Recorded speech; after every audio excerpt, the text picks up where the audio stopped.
Hi there, this is Teresa Eicher with Counseling and Wellness Services of Archibald, and we are in partnership with Jill Holgrave Wellness Consulting.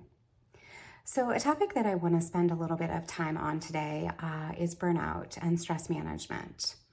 So, I think many of us can relate to it, but I see it so often. I have people who come into the practice and they talk with me about how unmanageable life has become, how tired they are, how stressed out they are, how often, they feel like they're missing joy and peace in their life.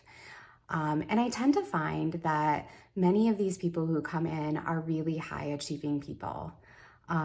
They're people who strive to do their best, and really their quality of work and whatnot is quite good. And yet they feel like they're missing the joy. They feel like they're sometimes down and depressed. Many times they feel anxious and overwhelmed and really burned out. They don't have much energy and they have a lot of fatigue. And so, one of the things that we do is we investigate, how did we get here? What led to this?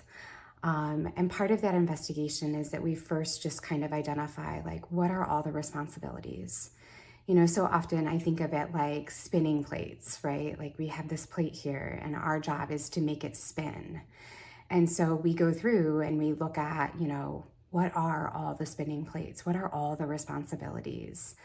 And as we kind of identify that and as we go through it, what we tend to find is that there's so many spinning plates.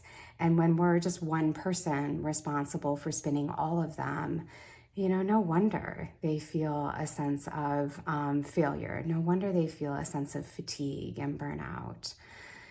And so, I think there's a few things that tend to be at the core of what's going on for them. One, when we have too many plates, I think sometimes what happens is that we really struggle just to say no to others. Maybe there's patterns of people pleasing that's going on. Maybe there's patterns of feeling like, I'm the person that's most equipped or best equipped to be able to do it, so I should just take one more thing on. And that really kind of comes down to sometimes an inability to say no. We're so focused on people pleasing that, we essentially sacrifice ourselves and we sacrifice our peace in that in order to be able to tell people yes. Which also a function of that is just sometimes boundary setting. Like sometimes we have to say to people, I've got all these spinning plates and frankly, I'm not prepared to take on one more. Or if I'm going to put this plate in play, then I'm probably going to have to remove another plate. So often when we're spinning all of these plates and making life go, we don't really have time to do the self-evaluation that we need to be doing. We don't pause. We're not intentional about it.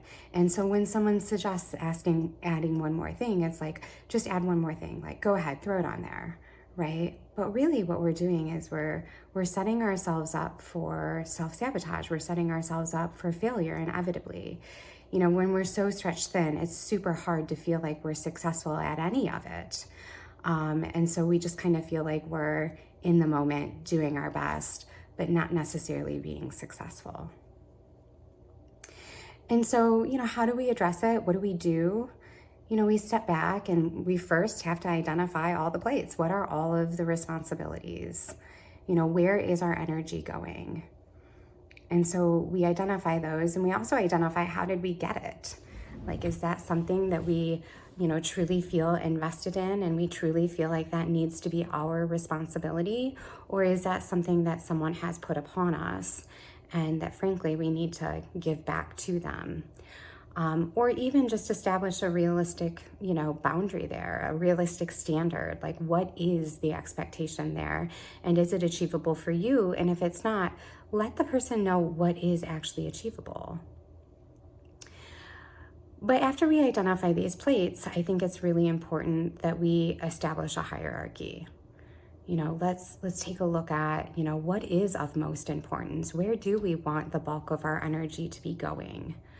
I think people have different criteria for how they establish their hierarchy. And that's fine. I think it's okay for your hierarchy and the criteria you use to be unique and specific to you. But let's just make sure we have one, right? So often people will say, well, family is my most important thing. Like, that's at the top of my hierarchy. And yet, when you look at where they spend the bulk of their time, it's not with their family. And so, let's just make sure that as we look at our plates and what we're spinning, that we're intentional in identifying, what is of most importance, what is our hierarchy, and then also making sure that our life matches that.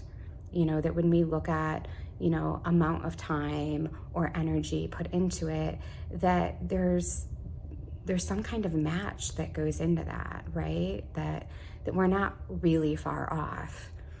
And sometimes as we go through this hierarchy and we're looking at all of the plates and where they belong, sometimes we recognize that, some of the plates really aren't necessary. Maybe we can just do away with them. Maybe we've gotten so caught up in our mess that, we actually can get rid of this, right? And other times we might have to make intentional decisions of like, I need to give this plate back to you. It's not really mine. And so I'm going to give it back, Other times we have to, tell people no. But I think what's important is that as we establish this hierarchy, we're able to, get into a rhythm of feeling less fatigued, feeling less burned out, feeling more structured, feeling like we have more of a direction. And I think sometimes just having direction and being intentional can really help to instill a sense of hope. So I encourage you, let's step back. Let's do some reflection. Let's give yourself some space to be able to look at what are all the responsibilities and plates that we're currently juggling, and in what direction do we want to move with them? What is most important? What is our hierarchy? I hope you're well, and I will see you next week.